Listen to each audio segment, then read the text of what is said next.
Oui, bonjour. La conférence portera aujourd'hui sur, on va dire presque par dérision, la réforme de l'université, mais comme il s'agit plutôt non seulement de révolution, mais de transformation complète de façon de voir les choses, à partir d'un point de vue bien particulier, je pense qu'on ne peut pas utiliser cette idée. Mais enfin, peut-être que ça pourrait être, je veux dire, pensé comme cela, quoi. Bon, d'ailleurs, je ne vais pas partir de l'université elle-même, ce qui n'aurait au fond aucun sens pour moi, mais je voudrais partir de ce qui me semblerait important dans un monde, on va dire presque imaginaire, dans un monde utopique, dans un monde rêvé, ce qui me semblerait être la façon dont pourrait s'organiser le savoir. Bon, d'abord, je crois que ce qu'il faudrait, je dirais, remettre à plat complètement, ce sont les fonctions, n'est-ce pas, du savoir. Pour l'instant, le savoir, premièrement, est organisé autour de ce que j'appellerais la fonction technique. C'est-à-dire que la technique, c'est la construction ou l'entretien d'un savoir en vue d'augmenter les moyens d'agir. Bon. Autrement dit, il s'agit toujours d'une médiation, il n'y a pas de but en soi de la technique, et d'une certaine façon, la technique doit toujours être par définition utile à d'autres. Ce dont on s'aperçoit, c'est que les universités sont progressivement soit marginalisées par les écoles techniques, soit dirigées par elles, ce qui est de plus en plus le cas où que l'on soit. Le rapatriement des écoles techniques dans l'université aurait pour effet immédiat d'organiser la domination de l'université par les écoles techniques. Il n'y a aucune autre solution, et c'est d'ailleurs la voie qui est choisie aux États-Unis ou en Amérique du Nord, où l'on a vu les universités, soi-disant gérées démocratiquement, progressivement, dirigées par les facultés techniques et de technologie et dirigées par des ingénieurs. Donc c'est l'actuelle tendance. La deuxième fonction de l'université, enfin l'enseignement en général, mais de l'université également, c'est la prolongation de ce que j'appellerais la garderie sociale. C'est-à-dire qu'il s'agit de mettre en tas les jeunes de façon à ce qu'ils ne démontrent pas trop de turbulences dans la société, mais qu'ils soient dirigés progressivement vers une intégration dans le social, je dirais presque indépendamment de l'utilité de leur fonction. En tout cas, cela se passe de façon tranquille, ce que ne permettrait pas un chômage brut, et évidemment de laisser les enfants à leur propre désir, n'est-ce pas, l'oisiveté étant considérée comme la mère de tous les vices. Donc on le fait travailler n'importe quoi, à condition qu'il soit bien gardé. Bon. Ça, c'est la deuxième fonction, je dirais à la fois sociétale et politique, de l'université. La troisième serait quelque chose d'intérieur au système de savoir lui-même, organisé par discipline, n'est-ce pas? Il y a discipline ayant une logique interne, qui c'est une logique de progression du savoir, d'acquisition des savoirs et d'entretien des savoirs, qui aujourd'hui relève d'une espèce de banalité. Tout le monde sait qu'en sciences humaines, vous avez l'anthropologie, la science politique, l'histoire, la philosophie, la linguistique, etc. Ce sont des évidences. Je voudrais dire que pour moi, il n'y a strictement aucune évidence à l'organisation disciplinaire.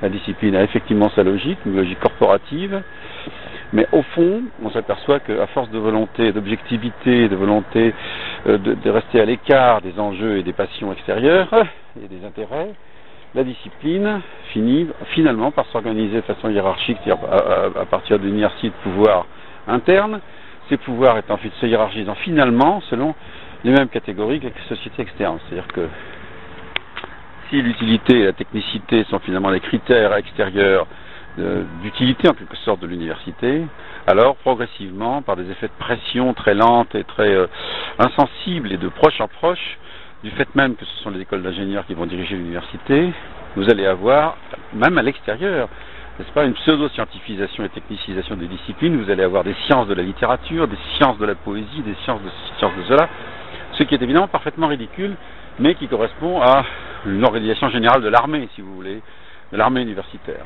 On ne peut pas avoir des fonctionnements trop différents, il faut que l'ensemble corresponde à un jeu qui soit reconnaissable, et si on ne peut pas reconnaître le jeu social à l'intérieur d'une discipline, alors on le reconnaîtra par homologie, si vous voulez, par analogie, avec des disciplines qui, elles, peuvent permettre un certain contrôle social et un certain fonctionnement sous forme de jeu. Bien.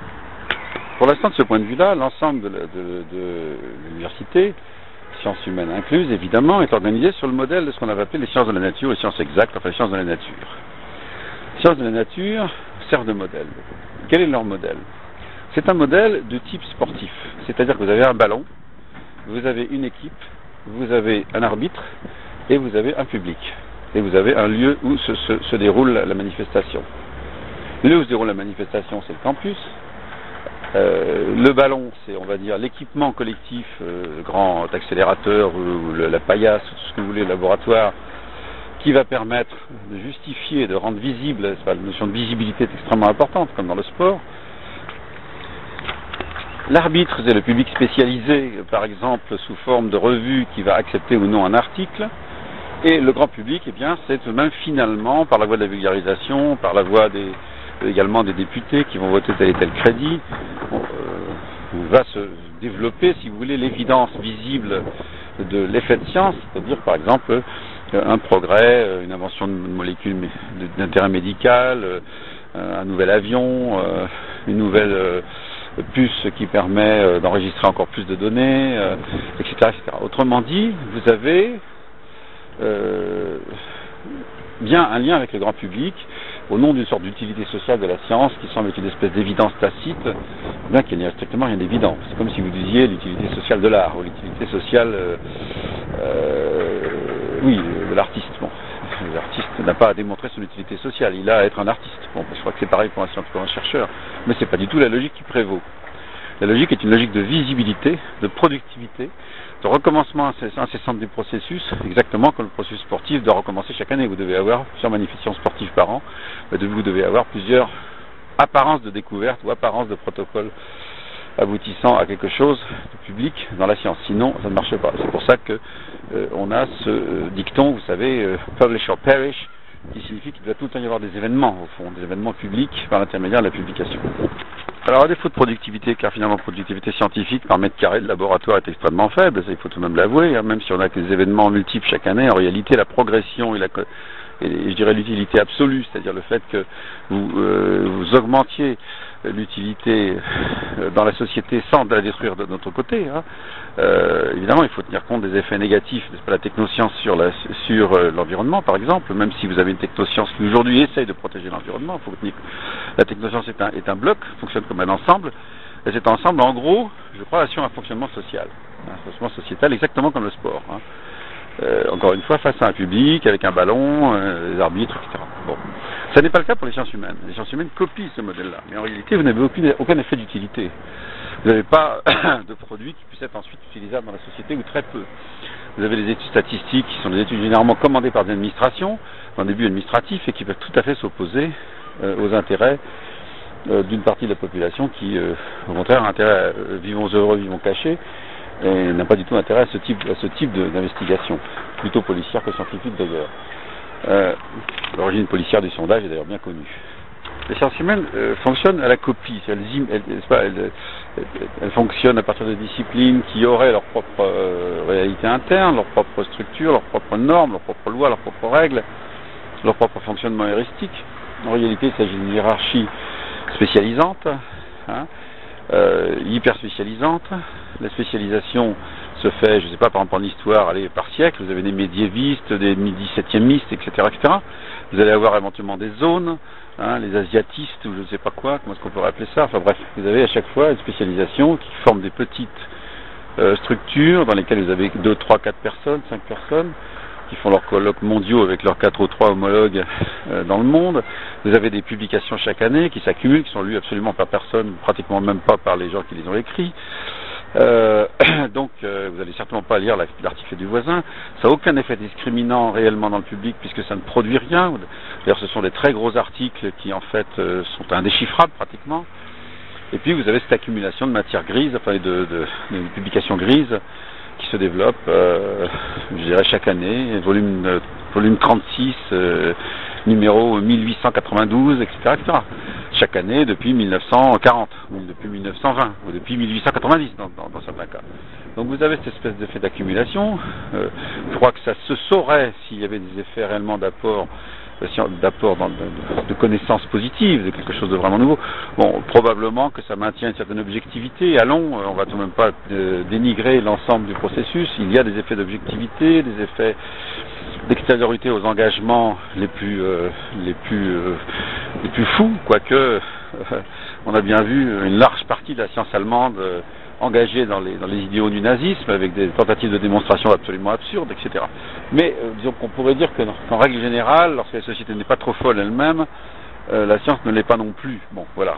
Mais encore une fois, les sciences humaines calquent, c'est-à-dire qu'il n'y a pas de justification extérieure, et en fait, les règles du jeu sont très peu contrôlables, très peu visibles, et lorsqu'elles le sont, c'est encore pire, n'est-ce pas? Il y a surtout une guerre de tous contre tous. Je crois que ce qui manifeste réellement les sciences humaines par rapport aux sciences de la nature, c'est que vous n'avez pas d'équipe, vous n'avez pas de ballon.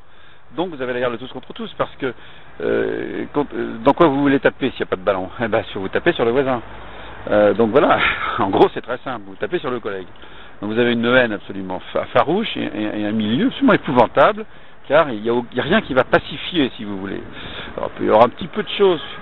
Bon, en général, quand les gens sont dans des cénacles extrêmement restreints, ils peuvent avoir l'impression d'être entre eux, et à ce moment-là, enfin, ils se mettent à se raconter des histoires plus humaines, à se servir le café, etc. Mais je veux dire, vous avez quand même très très peu de choses qui permettent réellement aux sciences humaines de fonctionner comme un jeu social. Bon.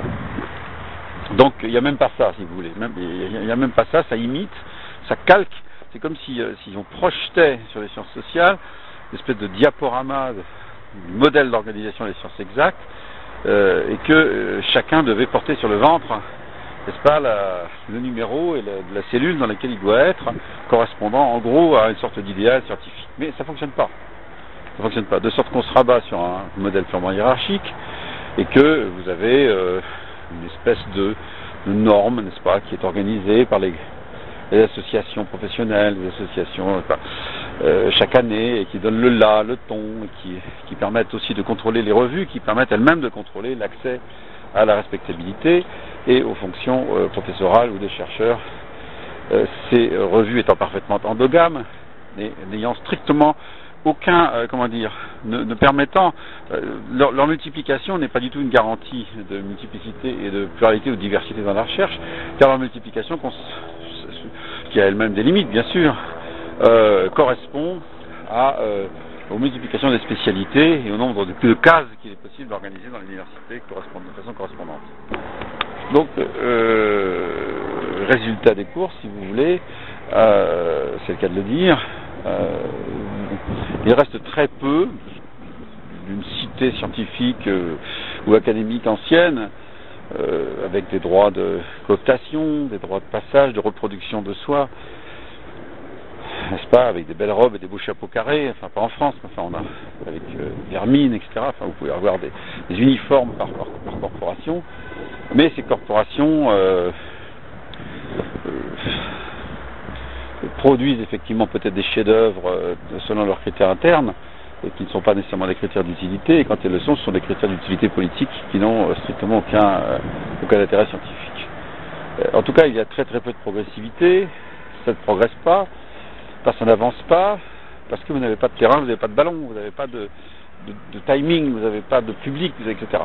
Donc tout ça est complètement absurde, et encore une fois, c'est plutôt une sorte d'image de l'enfer de Dante, où chacun est tordu par sa propre douleur, il ne s'intéresse absolument pas à celle du voisin, et en fin de compte, l'ensemble est véritablement une sorte de musée des... Vous savez, ça fait penser à Tintin, dans le Trésor sur les Incas, je ne sais plus comment ça s'appelle, et vous avez brusquement là, tous les chercheurs, c'est pas, qui s'étaient attaqués à un temple inca, c'est pas, qui sont en fait atteints par une malédiction, et qui se mettent tous à crier ensemble, à hurler ensemble dans leur lit d'hôpital, parce qu'ils sont tous, vous savez, c'est monsieur le docteur Lobépin, le docteur, c'est amusant, ils crient, ils gueulent, ils hurlent, tous soient attachés sur leur sur leur lit personnel. Parce que ça ressemble beaucoup à ça, même si les cris sont silencieux, et si la souffrance n'est pas telle, et d'ailleurs si on la calme plutôt par une sorte de routine extrêmement lourde et ennuyeuse, n'est-ce pas, dans les sciences humaines, où il ne se passe en fait jamais rien, de réellement intéressant, parce que s'il se passait quelque chose d'intéressant, ça remettrait immédiatement en cause les équilibres atteints. C'est un peu ce que Kuhn raconte pour les paradigmes scientifiques, mais je crois que pour les sciences humaines, c'est encore pire, c'est-à-dire qu'il y a véritablement une pesanteur absolue qui est créée par le fait que justement il n'y a pas de paradigme. S'il y avait encore des paradigmes, on pourrait s'y attaquer pour les changer, mais les paradigmes sont tellement multiples, en général évanescents, en général mous, qu'en fait il n'y a tout simplement pas de possibilité de s'attaquer à un front particulier. Alors, quelle est l'alternative à ça? L'alternative à ça, on en connaît une tout à fait néfaste, qui est la domination d'une université par la théologie, ou par une théologie communiste, c'est-à-dire par exemple par le matérialisme historique. Éventuellement, on peut dire que les universités américaines sont dirigées par le paradigme ultralibéral.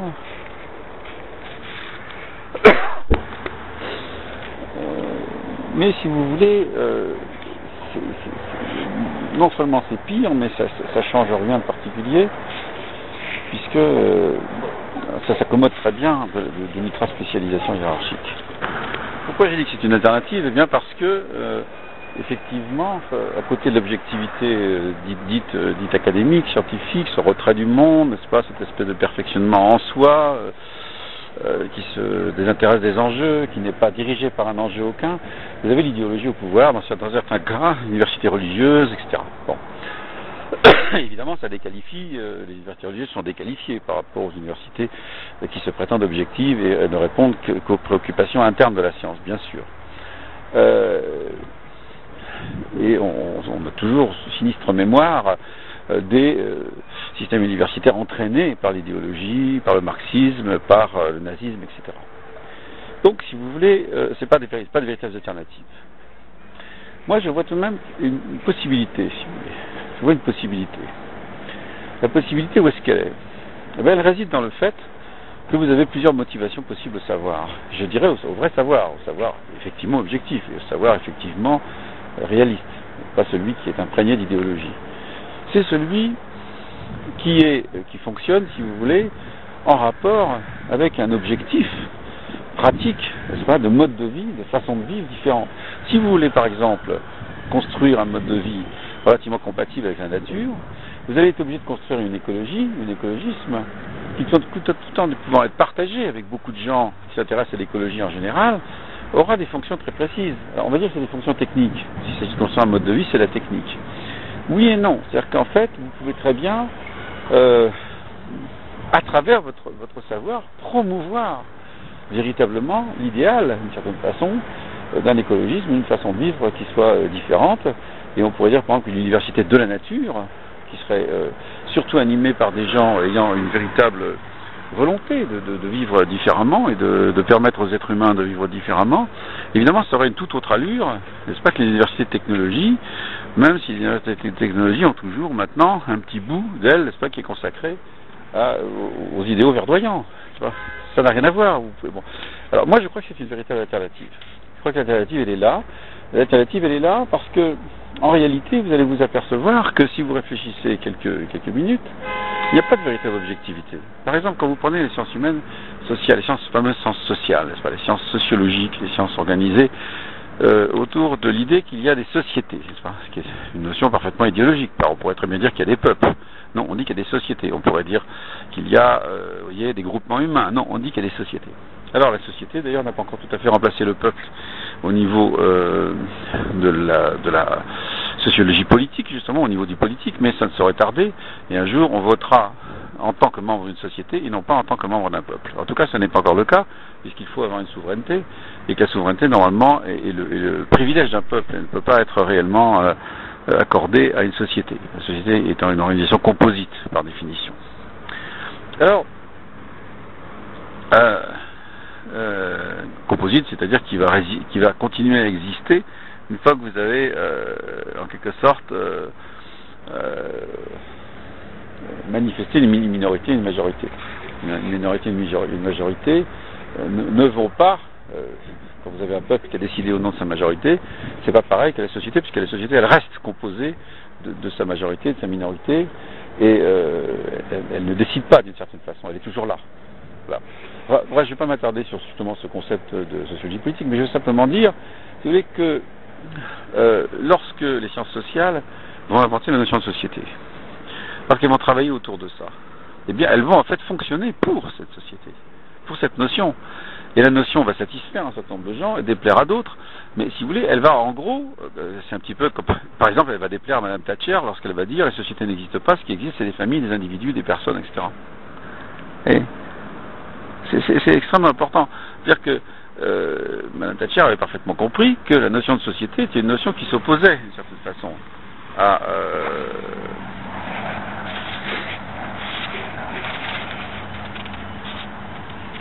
une notion qui s'opposait, si vous voulez.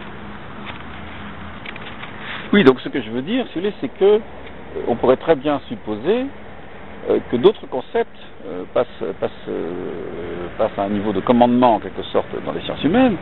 Et je sais pas, par exemple, si on imaginait que c'était plutôt la notion de familier qui était considérée comme quelque chose d'extrêmement important, qui devrait être sauvé, défendu, y compris contre le sociétal, y compris à ce moment-là, on a une configuration tout à fait différente. Donc, vous voyez, il ne suffit pas de dire les sciences s'organisent autour de concepts objectifs, l'objectivité, c'est-à-dire en fait le ballon, hein. Vous avez un ballon là au milieu du terrain, mais je veux dire, c'est pas pareil d'avoir un ballon. Je veux dire, par exemple, ballon, ça va être par exemple, je ne sais pas moi, telle molécule chimique, tel type de processus biochimique, etc., sur lequel il peut être intéressant d'influer. Vous avez quelque chose de matériel. Mais la société, c'est purement subjectif. Alors, évidemment, ça finit par être matériel parce que quand vous avez un parti politique qui est installé au pouvoir depuis 20 ans, 30 ans, 50 ans, ça finit par devenir une force matérielle, mais vous pouvez très bien le contester, continuer à le contester. Vous n'êtes pas obligé de dire nous allons faire la sociologie de ce parti qui existe depuis l'éternité. Non, vous pouvez changer. Et même une religion peut avoir une espèce de consistance très longue, mais en même temps, vous pouvez très bien ne pas être d'accord avec cette religion. Autrement dit, si vous voulez, les concepts même des sciences humaines, ce qu'avait dit Bourdieu, naturellement, sont des concepts de combat. Alors, ce que j'essaie d'introduire là, ce qui n'est pas facile, évidemment, si vous voulez, c'est... Parce que, vous savez, les catégories comme ça qui s'imposent, une espèce de force, quoi, une espèce d'éternité, vous voyez, l'université, ça remonte au Moyen-Âge, il y en avait déjà du temps des Grecs, enfin, je veux dire, ça fonctionnait déjà, des espèces de disciplines ou sous-disciplines, le trivium, le quadrivium, bon... alors, on voit bien qu'à l'époque, les sciences dominantes étaient plutôt l'idéologie théologique. Et on n'aurait pas du tout envie, évidemment, de revenir là. Il n'est pas question de cela. C'est un progrès tout à fait considérable que d'être passé de cela aux universités modernes. Et pourtant, on ne peut pas s'arracher, si vous voulez, à l'idée que les engagements dans la vie réelle ont droit, d'une certaine façon, à produire leur propre savoir et qu'on pourrait organiser des savoirs autour de ces pratiques. Quand je dis pratique, je ne dis pas pratique religieuse, je dis pratique de vie. C'est-à-dire qu'il est clair que, par exemple, imaginez que se constitue dans le monde une population d'écologistes, population de vers, enfin population de gens, d'un peuple de la nature, qui a vraiment envie de faire progresser des connaissances sur la nature de telle façon à pouvoir la défendre. Bon. Vous vous rendez bien compte que si par exemple ce peuple-là, nouveau, en quelque sorte transfrontalier, transnation, si vous voulez, réussissait à concentrer des capitaux pour pouvoir créer un site, par exemple, de recherche fondamentale et divers sur la nature, comment protéger la nature, comment vivre en nature, comment ça, vous auriez d'abord un rassemblement de disciplines déjà existantes, bien entendu, mais qui seraient chacune colorées par cette espèce de but tout à fait différent, si vous voulez, qui est donc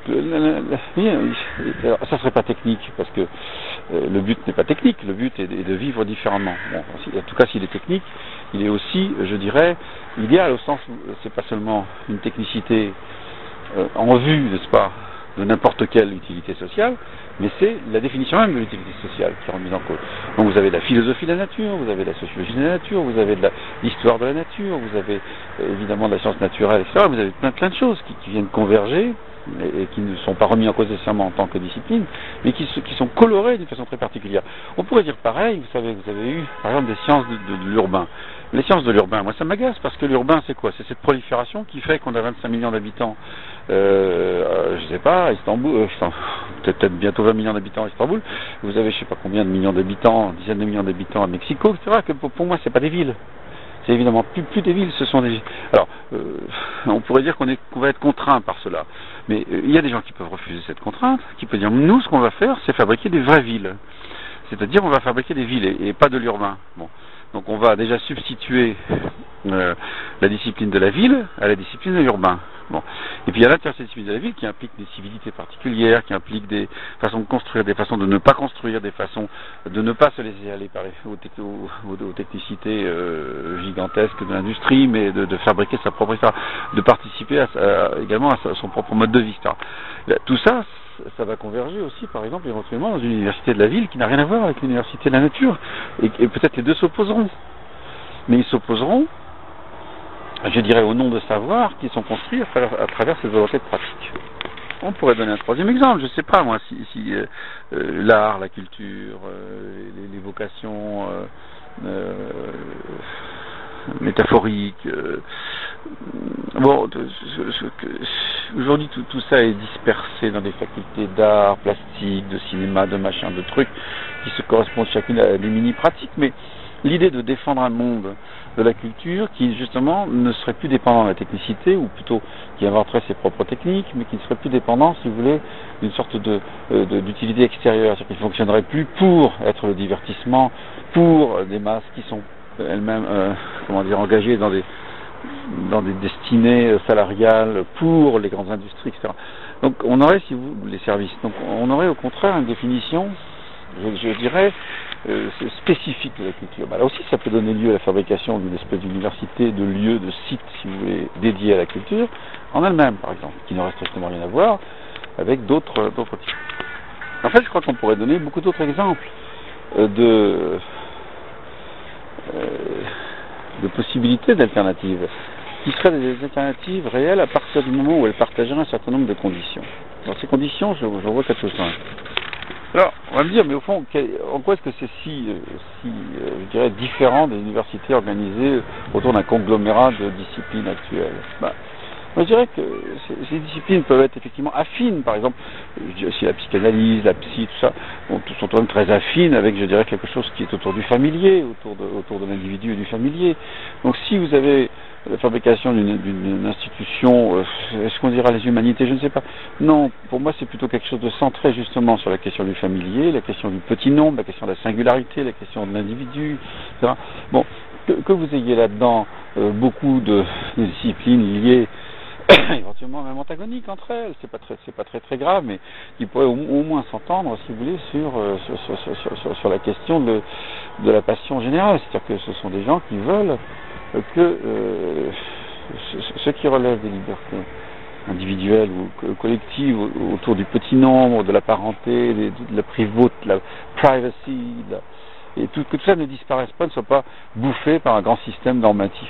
Bon, si on s'entend là-dessus, il est clair que d'abord vous aurez moins de bagarres entre la psy expérimentale et la psychanalyse, que le mec qui fait des statistiques sur les balbutiements du bébé et le type qui essaie de promouvoir la théorie du père chez Freud ne seront pas nécessairement antagoniques à partir du moment où ce qui est visé, c'est une espèce de liberté, si vous voulez, un renforcement de quelque chose. Bon, moi je crois que ça n'est ni incompatible avec les disciplines, ni avec la logique propre, ni incompatible avec l'objectivité, et que pourtant ça a un certain rapport avec l'engagement. Vous voyez, c'est pas de la religion, mais c'est de l'engagement dans une façon de vivre qui a le droit d'exister sur toute la planète sans être écrabouillé par les puissances d'argent et les puissances tout court, vous comprenez, et surtout l'entente entre les puissances, parce que c'est ce qui est en train de se passer, c'est que le totalitarisme n'existe qu'au niveau de la totalité.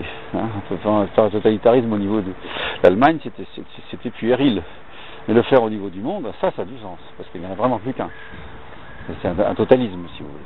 Donc, qu'on ait des formes qui tentent de résister à ça, et qui tentent de produire leur propre façon d'exister, leur façon de savoir, ça semble tout à fait légitime. Donc voilà, il me semble qu'il s'agit de véritables alternatives. Mais en quoi c'est si différent? C'est tout de même différent de ce qui existe aujourd'hui, parce que, par exemple, prenons une discipline caractéristique d'une volonté d'organisation autonome, c'est l'histoire, l'histoire des historiens. Bon. L'histoire est toujours menacée, naturellement, par la dépendance à des volontés politiques, idéologiques, on l'a bien vu avec Sarkozy voulant réviser l'histoire coloniale, etc. Bon. Mais, alors ceci est très mauvais, bien sûr, on ne va pas accepter ça. Mais est-ce que, je dirais, camper sur la position de l'histoire, les historiens, etc., est-ce que ça a un sens définitif? Moi, vous comprenez bien qu'à partir du moment, par exemple, vous organisez l'histoire en tranches de l'art séculaire, etc., et en zone, surtout en évitant toute synthèse, lorsque vous éliminez toute possibilité de synthèse sous prétexte que c'est idéologique, qu'est-ce que vous faites? Vous valorisez le corporatisme historien, mais ce corporatisme n'a pas plus de sens du point de vue de la science que, je dirais, s'il se livrait pieds et poings liés à une idéologie politique particulière. Hein, le corporatisme est une idéologie politique aussi. C'est une idéologie qui a intérêt à défendre la segmentation à l'infini, chacun sa petite place, chacun sa petite case avec une hiérarchie autour et des grands pontes qui font la loi générale, parce que, en fait, on ne veut pas penser tout simplement à la synthèse, parce que si on pense à la synthèse, ça ferait beaucoup moins de place pour les spécialistes. C'est exactement comme si vous voulez vider la psychanalyse du champ de la psy, c'est pas du tout parce que les théories de Freud sont mauvaises, à la limite vous en foutez les théories de Freud, vous essayez de le démoniser mais vous en fichez en fait. Mais ce qui vous importe, c'est que la psychanalyse est une discipline de synthèse et que ça bouffe la possibilité d'un marché des spécialités par symptômes, n'est-ce pas? Le spécialiste du TOC, le spécialiste du TIC, le spécialiste du TAC, n'est-ce pas, ne trouve pas sa place dans une théorie plus générale qui font tout remonter à la question de la parenté. Vous voyez, il y a la saisie psychique et socio-culturelle de la parenté. Donc, en réalité, vous voyez, la dictature du marché est tout à fait, elle, compatible d'une certaine façon avec une organisation parfaitement spécialisée des disciplines. Et vous avez l'impression que vous respectez les disciplines, en réalité, vous faites simplement que respecter le marché. Donc il est clair que pour l'instant, s'il y a une organisation idéologique, c'est pas du champ des sciences humaines. Et en histoire, c'est tout à fait frappant aussi, n'est-ce pas? Moi, je crois par exemple que le fait que l'histoire se trouve un jour plutôt divisée entre une histoire, par exemple, géopolitique globale, ce qui serait une histoire, je dirais, qui raconterait l'histoire des grandes civilisations dans leurs oppositions, dans leurs évolutions, dans leurs principes, liés en fait à une sorte de réorganisation de la géopolitique autour des grandes dimensions de l'humanité. Donc à ce moment-là, vous auriez une sorte de débat en quelque sorte global, mais que cette histoire se retrouve également séparée, par exemple que s'il y a un institut ou une grande université de la nature dans le monde, cette université de la nature et ses propres historiens. Ces historiens est évidemment à rendre compte de la méthode historique vis-à-vis de leurs collègues historiens, mais que leur place essentielle ne soit pas là-dedans, mais dans la contribution réellement à une histoire, par exemple, de la nature. Bon, moi ça me semblerait tout à fait normal. Aujourd'hui, de toute façon, les disciplines ne peuvent pas exister dans un corporatisme pur. Elles sont obligées de se diviser. Les disciplines les plus faibles ont généralement été les premières à être clivées, explosées, mais selon des motifs technocratiques. Lorsque par exemple il y a eu une réforme du CNRS où la sociologie a été explosée, elle a été explosée selon des motifs technocratiques, n'est-ce pas? Des motifs d'utilité, des liens systémiques, n'est-ce pas? Complètement d'ailleurs dingues et autoritaires, qui permettaient surtout de ne pas avoir affaire au sociétal en tant que tel, c'est-à-dire au sociétal en tant qu'entité politique. Et il fallait démanteler tout ça, démembrer tout ça et en faire un assemblage de sous-disciplines techniques. Bon, mais est-ce que ça veut dire pour autant que la sociologie aurait eu droit, une sorte de droit inné, fondamental à exister du point de vue scientifique? Moi, ça me semble tout à fait pas évident. Ça. Ce qui est déplorable, c'est que ce soit les technocrates qui aient détruit la sociologie. Mais que la sociologie elle-même soit une discipline technocratique au sens ou une discipline qui construit à la place du peuple, à la place des peuples, on va dire, à la place des entités politiques souverains et autodécisionnels, enfin qui se décident d'eux-mêmes, des espèces de magma, si vous voulez, organiques et finalement fonctionnant autour de la division du travail. Je sais pas, moi, pour moi, qu'est-ce qu'il y a derrière Durkheim? Eh ben, il y a tout de même Métropolis. Il me semble que c'est plutôt une question, je dirais, de rapport de force. Oui, je pense que c'est plutôt une question de rapport de force, enfin on pourrait dire d'équilibre. C'est-à-dire que de toute façon, il faut que quelque chose soit aux commandes. Hein. On peut pas.